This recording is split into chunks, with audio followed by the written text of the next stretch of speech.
Hi, Terry.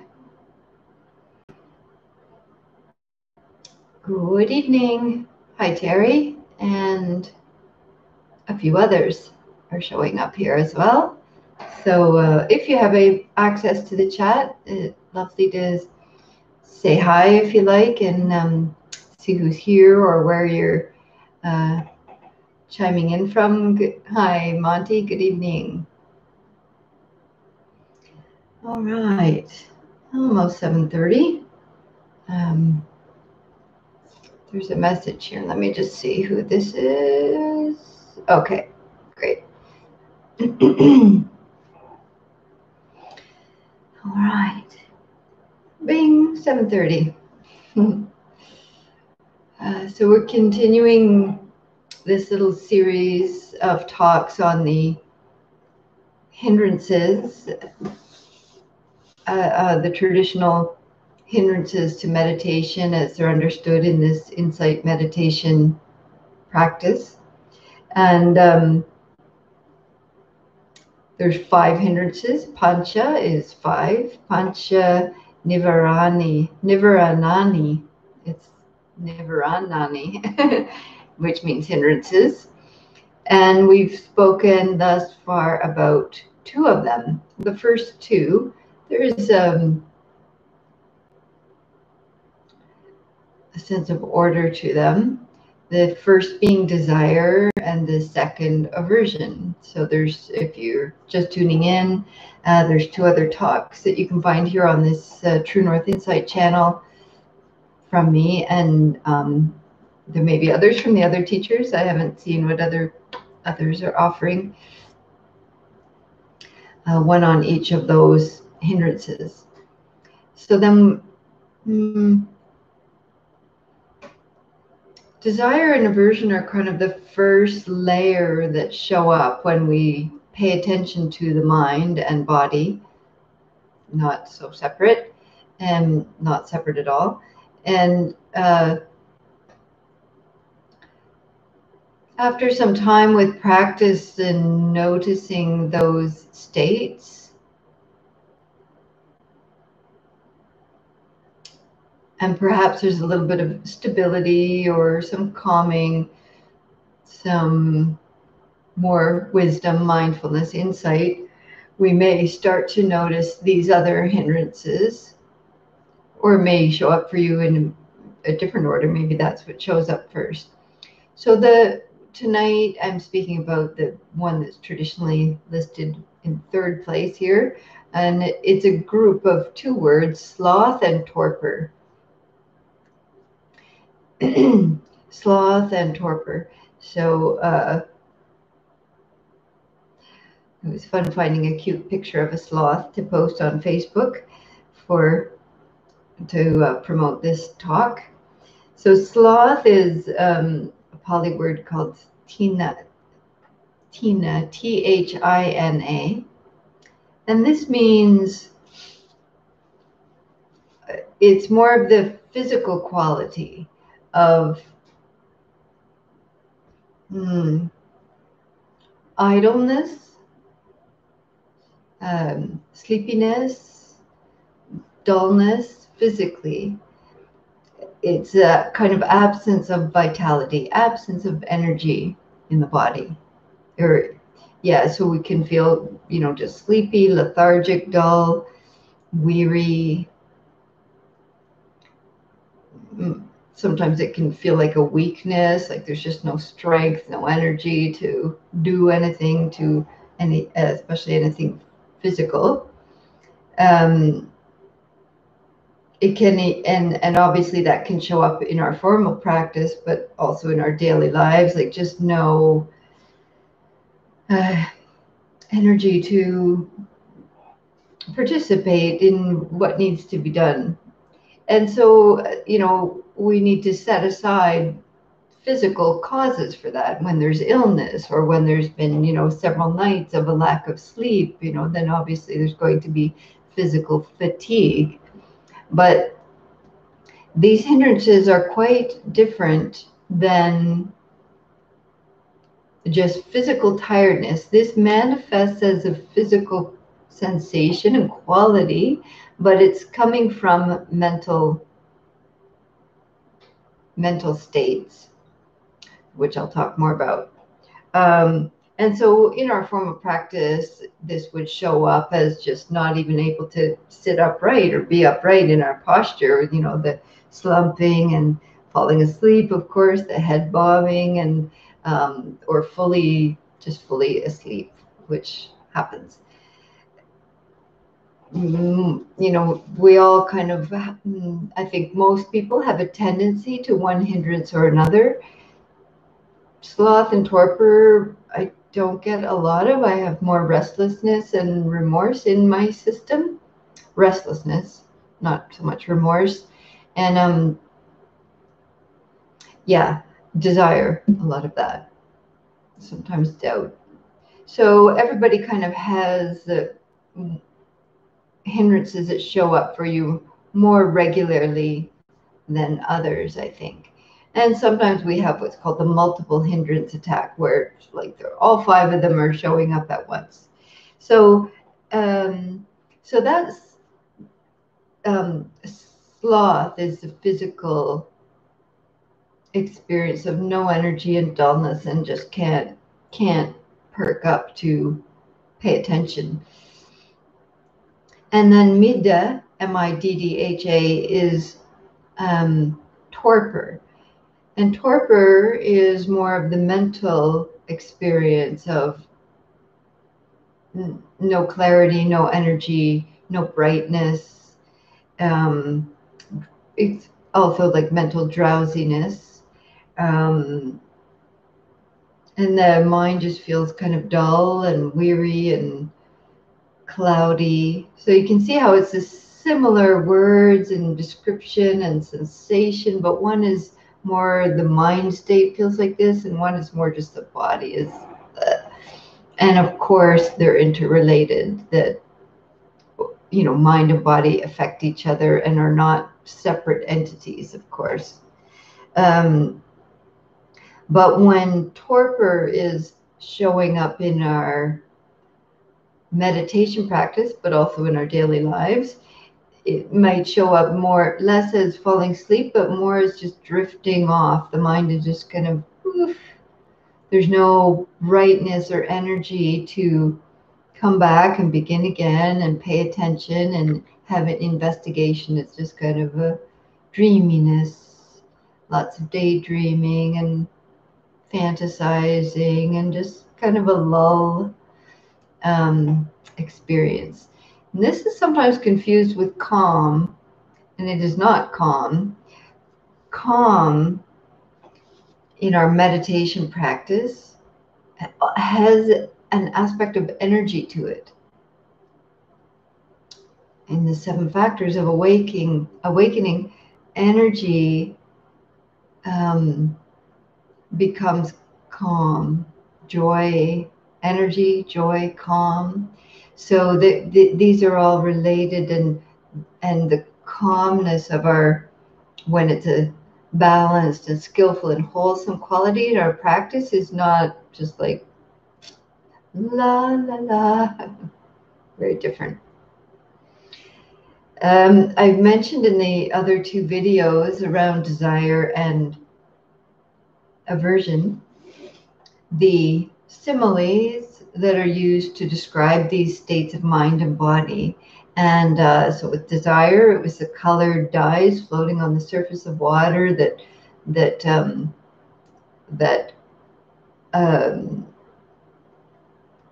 block clear seeing and promote, just looking at the beauty and enjoying the beauty and not seeing clearly, no penetrating wisdom. And aversion is like boiling hot water. It's bubbling and boiling, steaming. So for sloth and torpor, the water is stagnant. There's that dullness to it, that lack of movement, lack of energy, vitality in it. And so there's like algae and water plants growing in it, and on the surface is kind of covered with algae and that kind of thing. So it's blocking clear seeing again, and it's like that because of a lack of energy in it.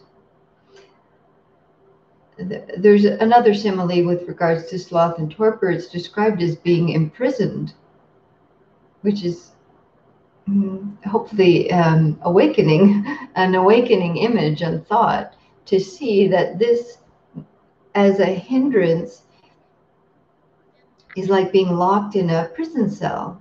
There's no light, there's no brightness, there's no energy, there's no elements from the earth and the sun and the air, wind, to brighten our energy. And then of course the opposite, the freedom from that hindrance is like being released from jail.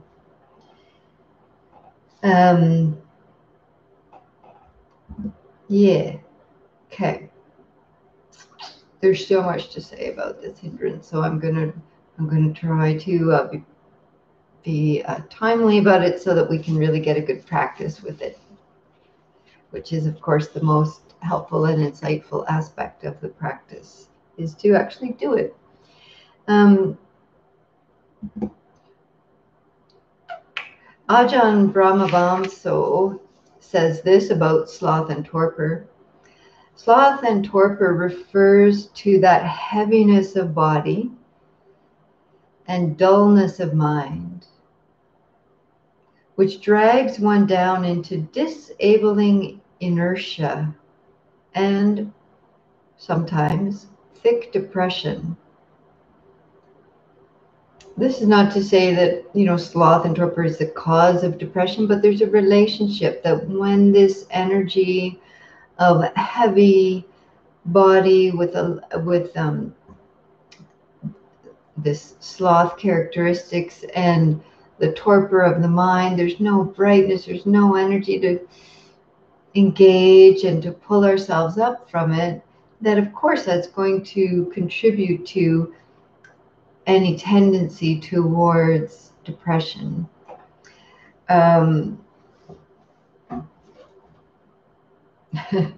He goes on to say, in meditation, it causes weak and intermittent mindfulness, of course, which can even lead to falling asleep in meditation without even realizing it! Exclamation mark. It's like falling asleep without even realizing it. This is quite common for many, many people. And if that's a tendency for you, you really, I know for some people it's very seductive, because it's just like, oh, it's so, the mind, there's no effort required. The mind can just float away, drift into this lulling state or dullness. And the body,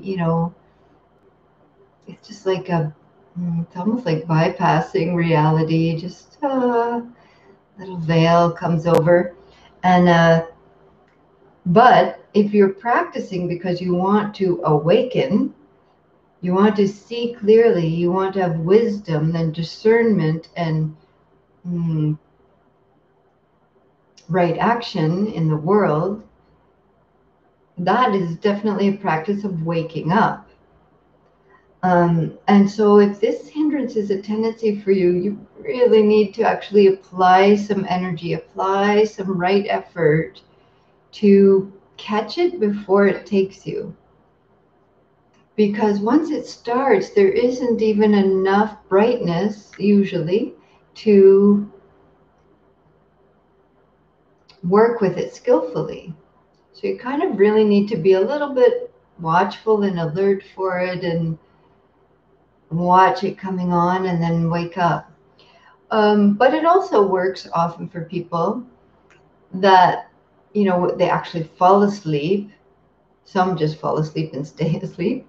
But in your practice, you might notice the head bob, where the head starts to fall forward, and then there's kind of a waking up that happens. And in that moment of waking up, this is lots of energy right there.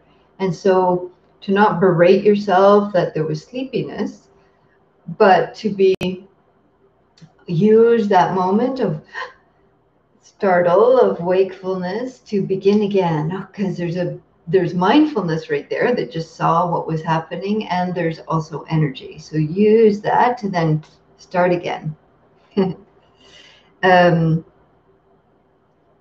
What's interesting with sloth and torpor, I think, is that we think it's a lack of energy, and it's not actually, because energy is always available. Energy is life energy. It's always available.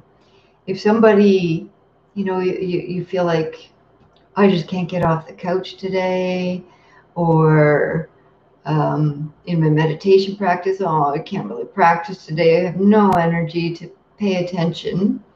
Just, like I often imagine, well, what if someone just knocked on the door right now and said, like, you won $1 million or something? I don't know what would be exciting. You won a vacation, and something, or somebody shows up that you really want to see and haven't seen, and they're there at the door. You're not going to be like, you'd be great. It's so good to see you. Come in. Oh, you brought dinner. Awesome. And so we can see that energy, it can flip like a switch when the mind state is on board with brightness and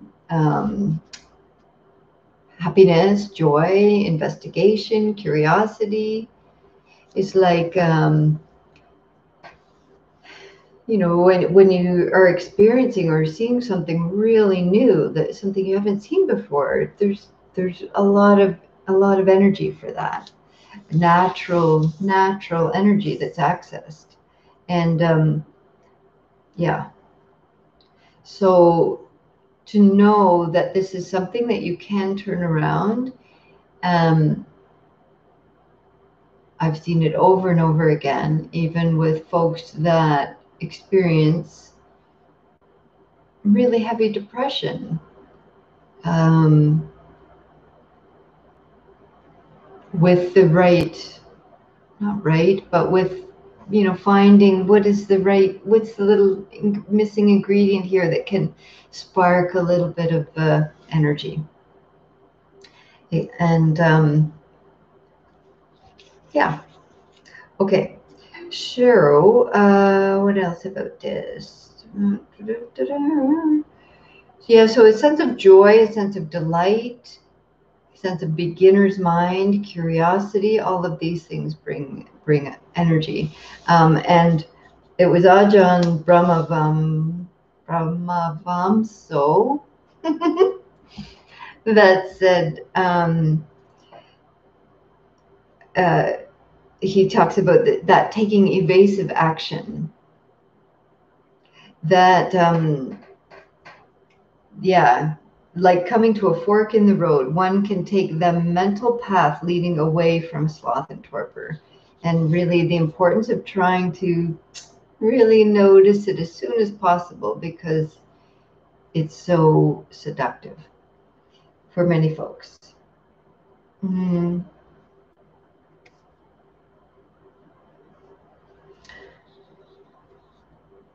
Something I think that we often see this on retreat, like almost always, is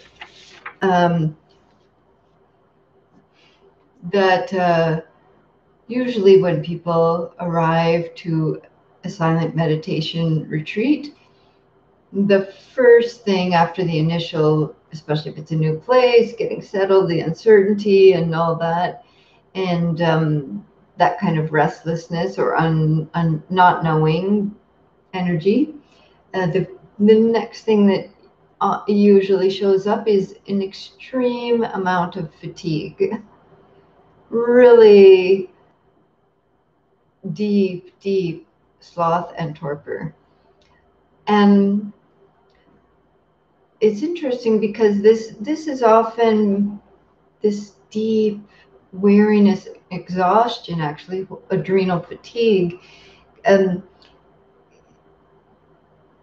I think is strongly related to our lifestyle, that our culture and our lifestyle of being so on and so much input, so much output, so much doing, chronic tension, chronic activation of the system and stress. Of course, this affects all the muscles in the body, hold that tension and that kind of adrenal kick. And then when we show up at a retreat and start to slow down and do less and stop most of the doing, then this extreme, deeply exhausted layer can be known. So that's kind of like at the beginning when I was talking about how desire and aversion are like pushing, pulling, go and do and get and want and get rid of and fix and control. This is our lives. And when we stop that, there's this deeper layer. And it can take a few days to recover from that, until there's enough energy to start to pay attention and to wake up.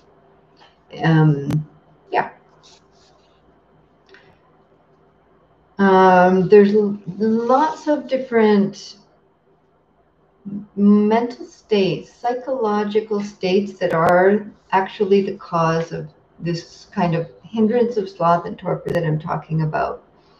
And so it requires, if this is a groove for your being, a habit, to really start to look at what is underlying this. What's the psychological or mental state that's fueling this, that's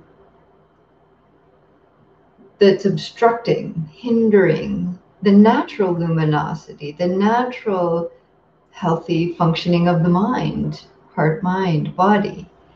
So lots of different things that keep us from accessing this energy and luminosity that is there. It can be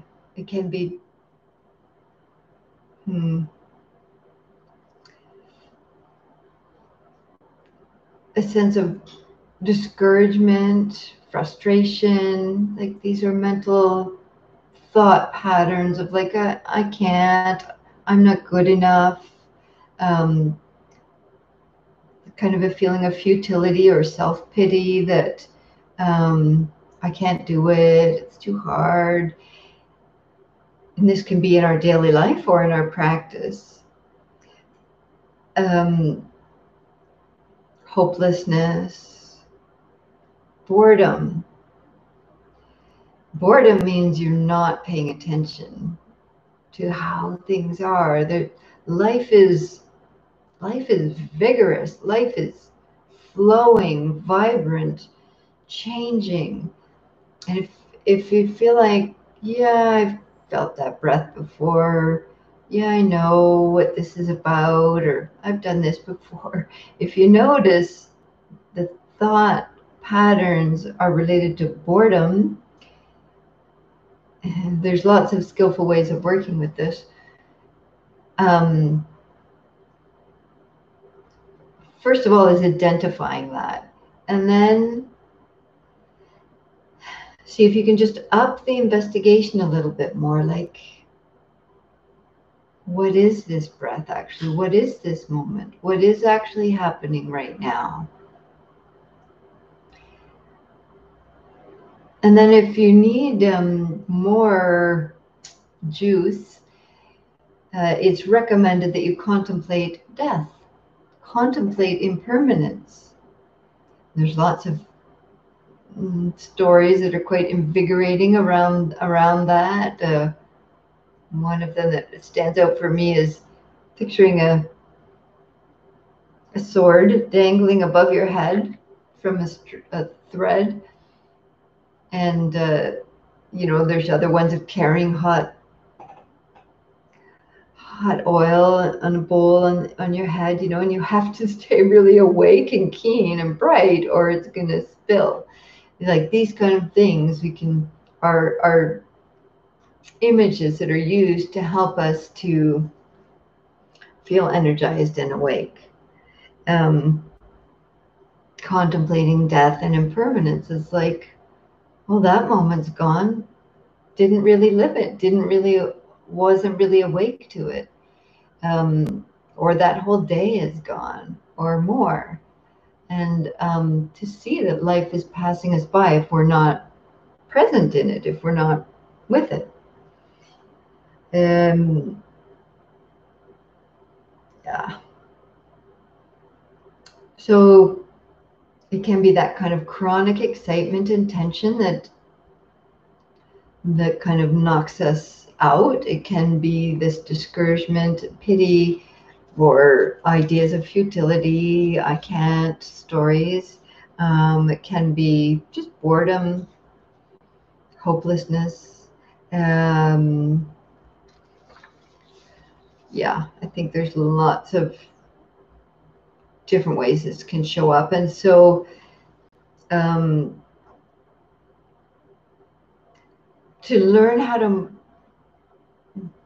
mindfully watch the thought patterns, listen to the voice that's telling you that you whatever can't, or it's not worth it, or I'm not getting anywhere, or what's the point, or I'm too tired, and rather than believing it and feeding it and participating in those thought streams, to see how they are actually draining your energy.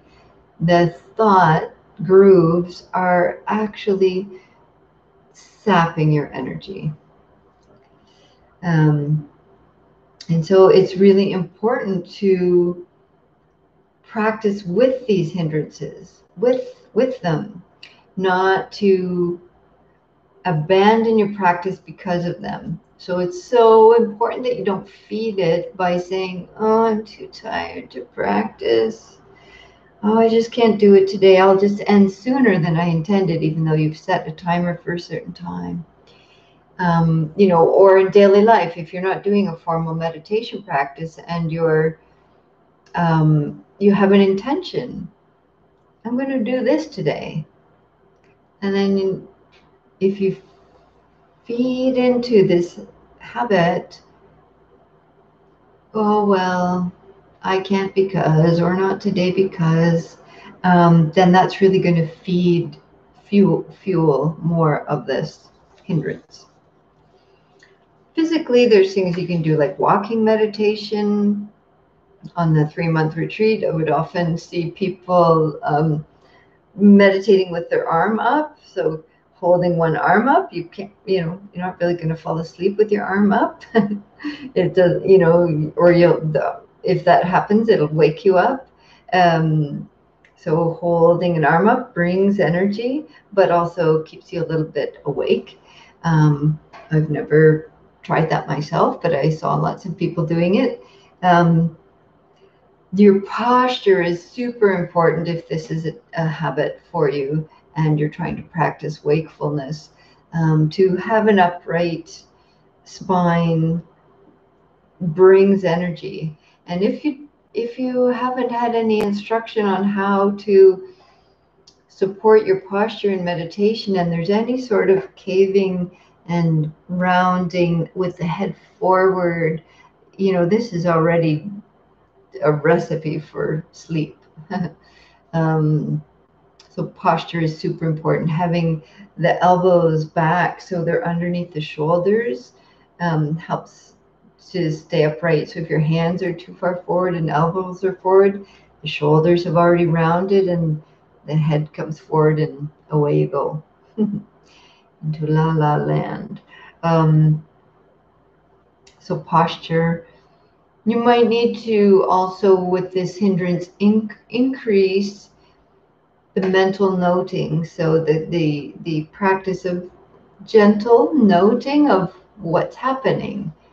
So you might need to turn that up a little bit more, like to really investigate and then note.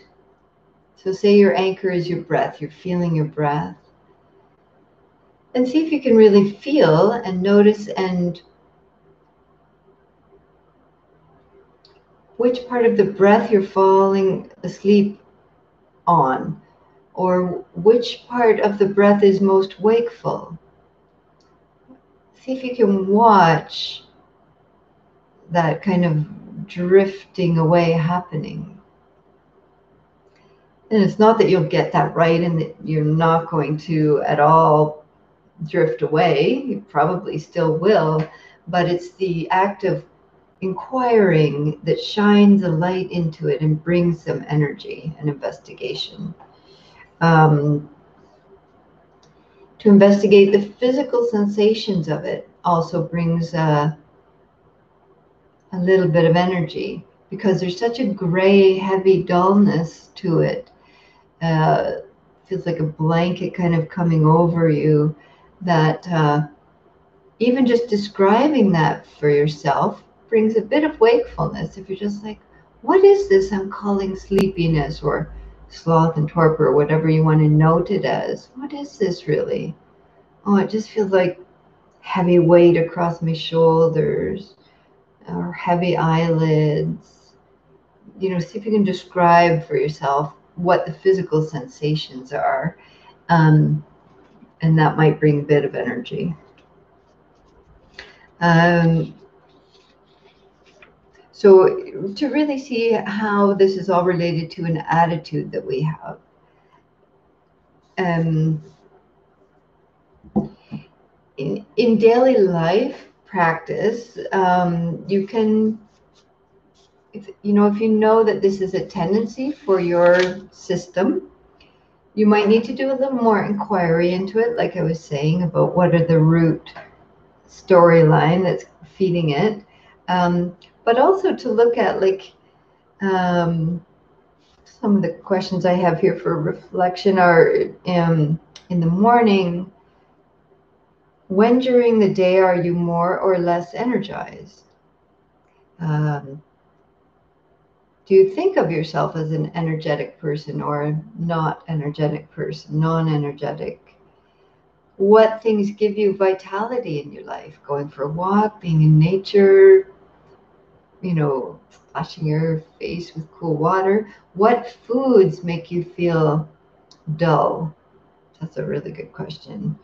There was one of the things says that one of the causes of sloth and torpor is overeating. To look at your, am I getting enough physical sleep? And what is energizing? What drains my energy? What states of mind and relationships are draining? What social media is draining, or activities? What worries sap my energy? And are you overfiring your adrenal system, which makes you then susceptible to sloth and torpor? So they kind of relate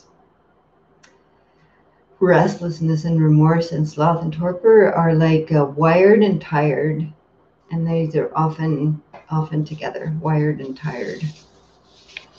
You know what? I think that's enough. So I mentioned walking meditation, standing meditation is very helpful when you're sleepy. Most people don't want to, though, because they want to stay sleepy. A lot of people, even though you know they're going to be sleepy, and you say, "What? You could practice standing up." Very, very seldom do people act on that and use that as a tool. And I often wonder why.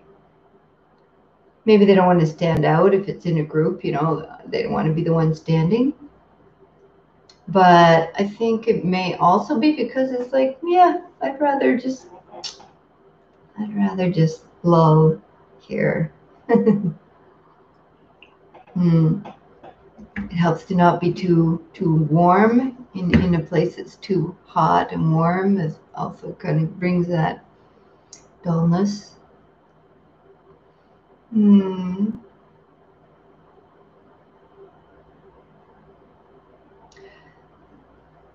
Lastly, for folks that use, maybe unconsciously, sloth and torpor as a way to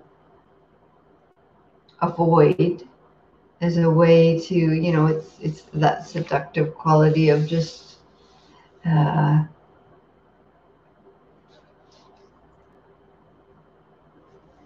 they actually are kind of choosing to go to be sleepy.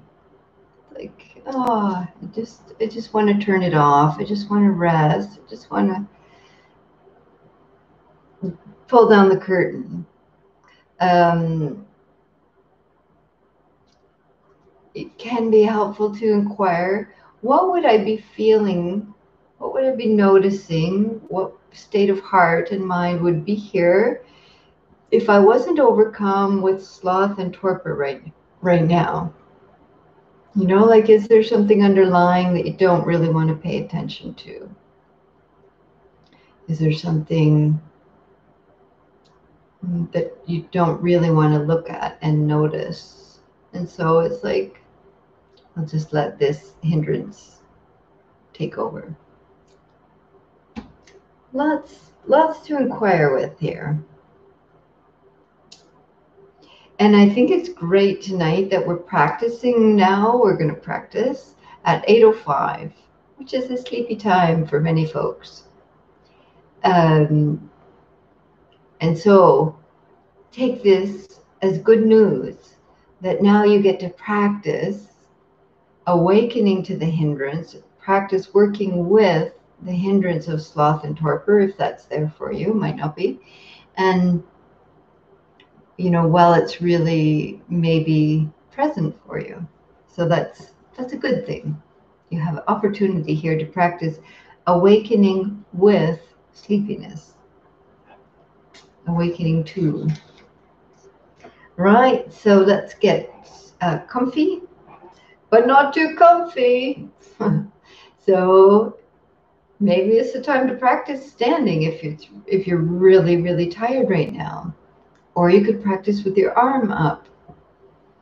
Maybe you need to change your posture so you're a little more upright rather than, sinking back into something. Everybody has different needs, so really discern what's your energy level in mind and body right now, and then see, do I need to adjust the posture a little bit? So as you start to settle into your posture of brightness and uprightness, feeling that sense of length and energy up through the center of the body. If you are comfortable practicing with your eyes closed, you could close your eyes, or you could just rest your eyes downward. See if you can have the elbows back underneath the shoulders to keep the chest and collarbones wide.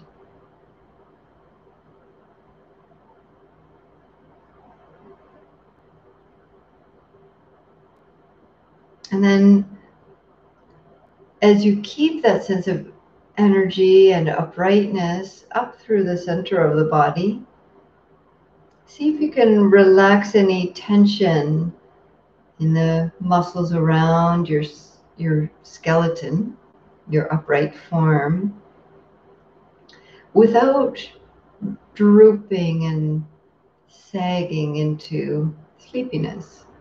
So you stay upright, sitting with dignity, and you soften the tension.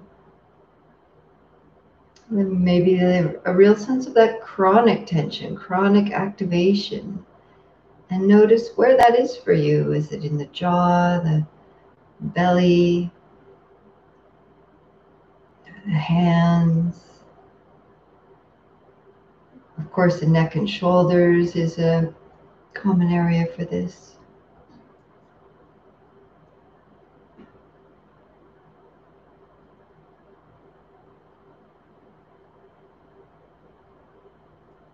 And without sinking into your support, see if you can just rest, feel gravity and groundedness without sinking.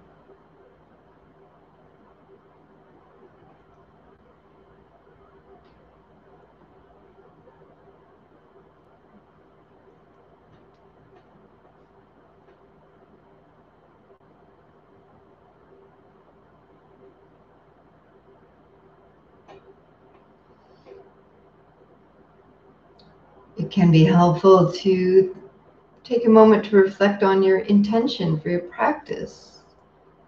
May I awaken?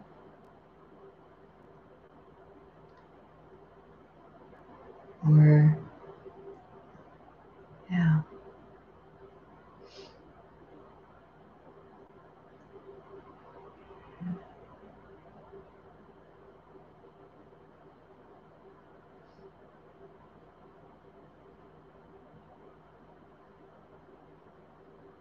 And then when you're ready, you feel upright and relaxed in your posture.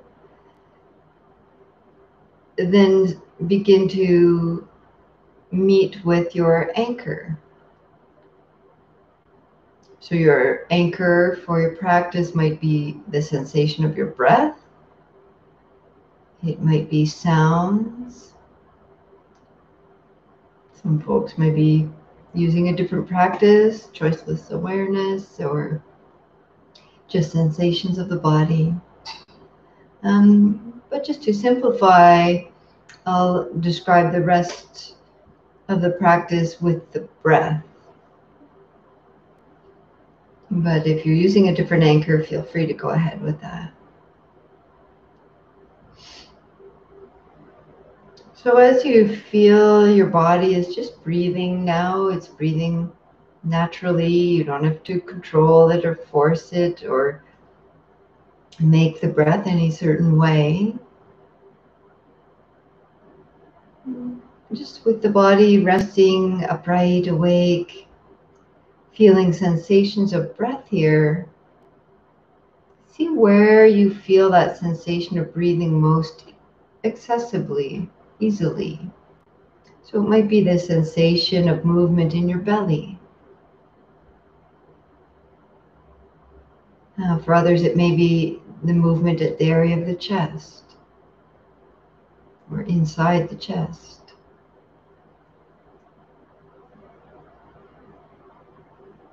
And lastly, some people feel the breath sensation most easily at the nostrils. So just choose one of these. One isn't better than the other, just whatever feels most accessible for you.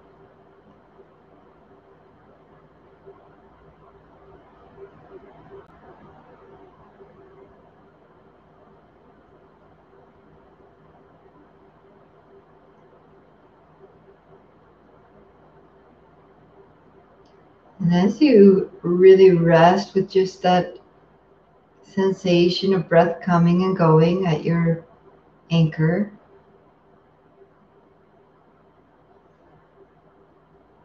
see if you can stay awake too, noticing when the attention starts to slide off of the breath.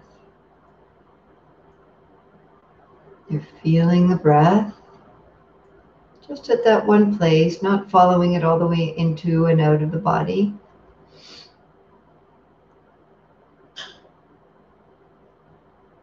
Just at this one area, feeling the breath, and see if you can catch or watch or highlight, notice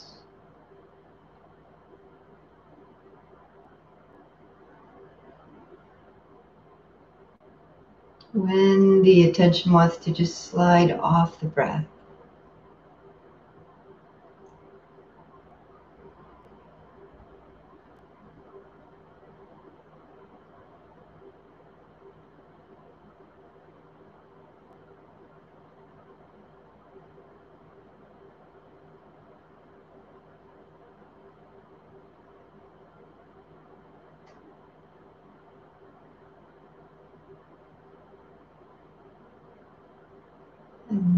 Sometimes you might notice you kind of didn't see it coming, but at some point there's an awakening and noticing, oh, I'm not feeling the breath, and then you begin again.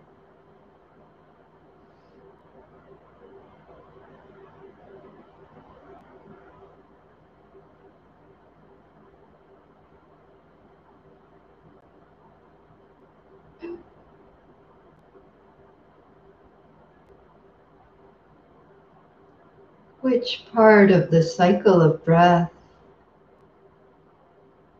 is most wakeful for you? The inhale, the top of the inhale? Is it the exhale, or a little space between the exhale and the next breath?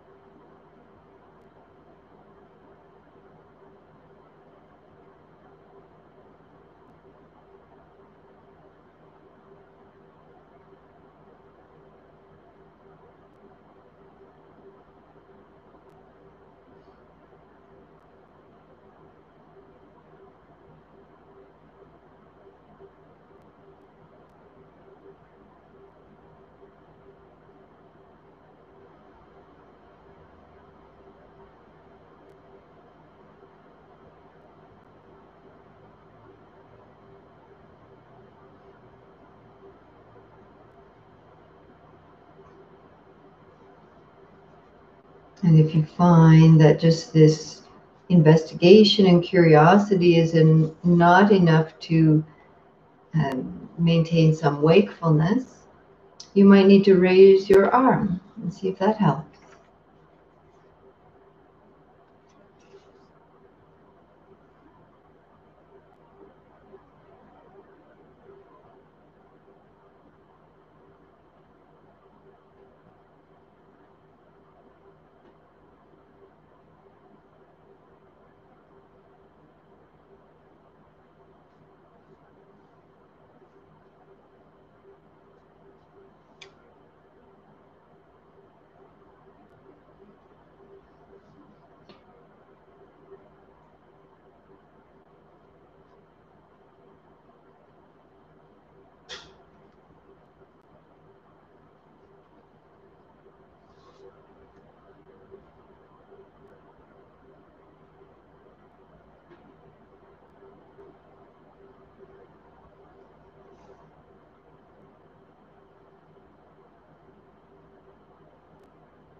Is there any sense of boredom or discouragement?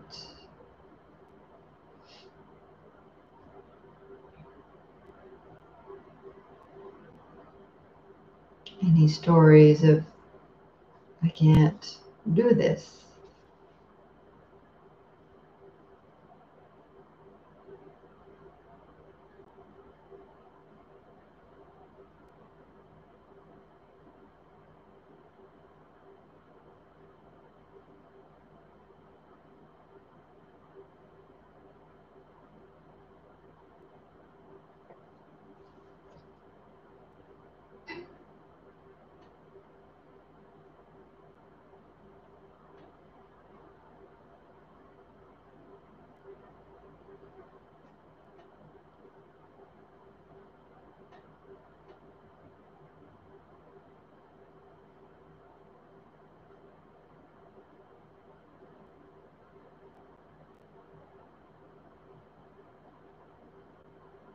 Is there a sensation of the natural luminosity and curiosity of the mind?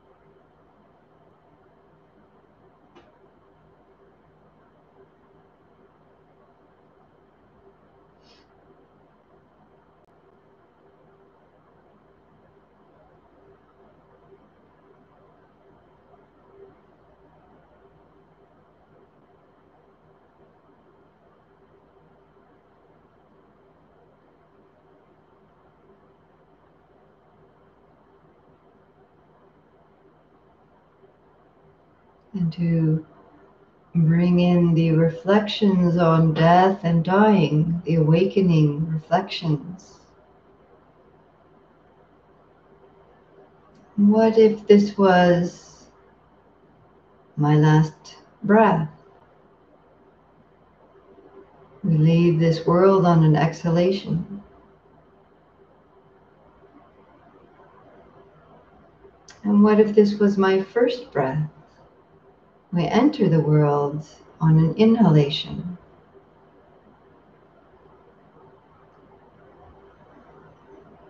Perhaps every moment could be known as a birth and death.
Beginner's mind over and over.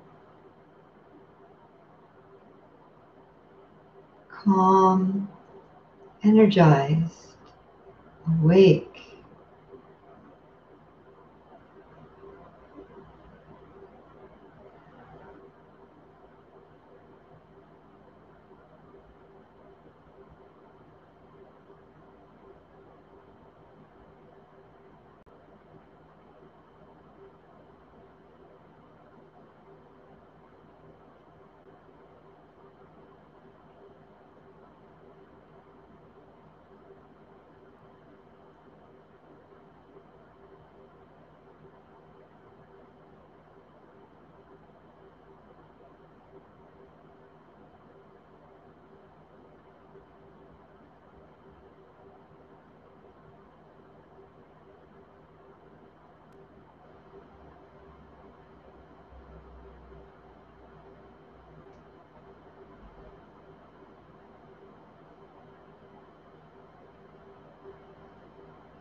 See if you can feel that energizing factor of delight.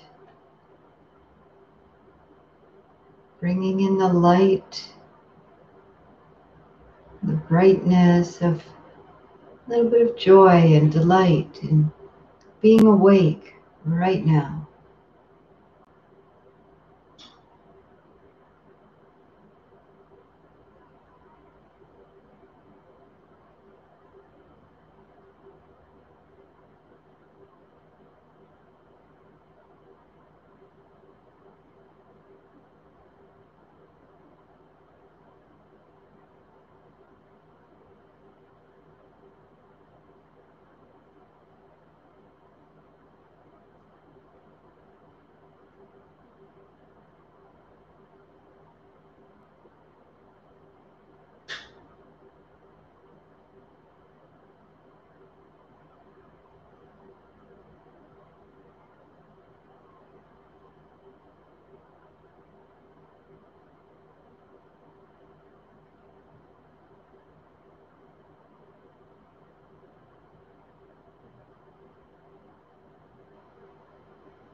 Life and death are of supreme importance.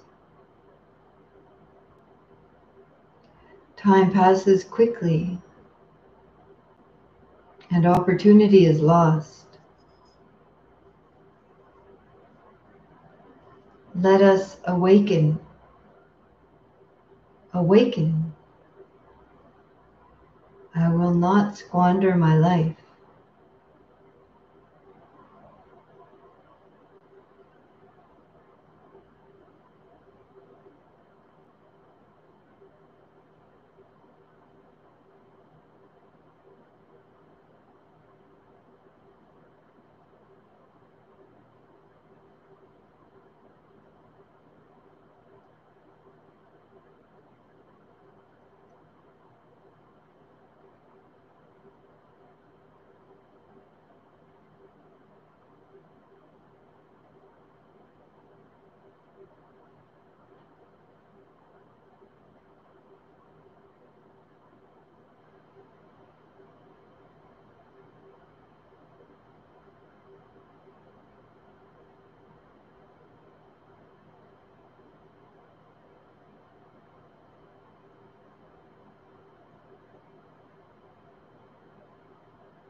Any questions or comments about that hindrance and how it shows up for you, or how you work with it in daily life or in your practice?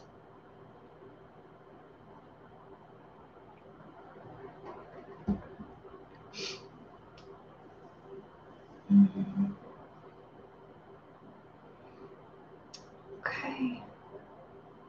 So encouragement that if you're not trying a formal practice where you sit and pay attention in this way, perhaps you can see the importance of it, not just the momentum of busyness and sleepiness, or desire and aversion are kind of having their way with us through the day. And this time of formal practice really feeds a lot of wisdom and insight and liberating insight, freeing insight. So encouragement to try and start or continue or begin again as you need. Um, I'm also available to support individual practice if you need help with your practice or have individual questions you would like support with. And thank you for your financial support. This is my work teaching in this way at this time. I will be getting back to teaching in the studio in Fergus at River Sound Retreat. I have a couple conflicts on Saturdays in the early bit of September, but I hope to post that soon of getting back to sitting together there for people that are in that area. But I'll continue probably with these Wednesday night YouTube for folks that can't get to Fergus, or it's not safe for you to be in a closer space. We'll, of course, continue with physical distancing there. You're welcome, Terry. Thank you, folks, for being here. Have a, I shouldn't wish you have a wakeful night, but a wakeful life. Okay, take care. I'll be back on Wednesday.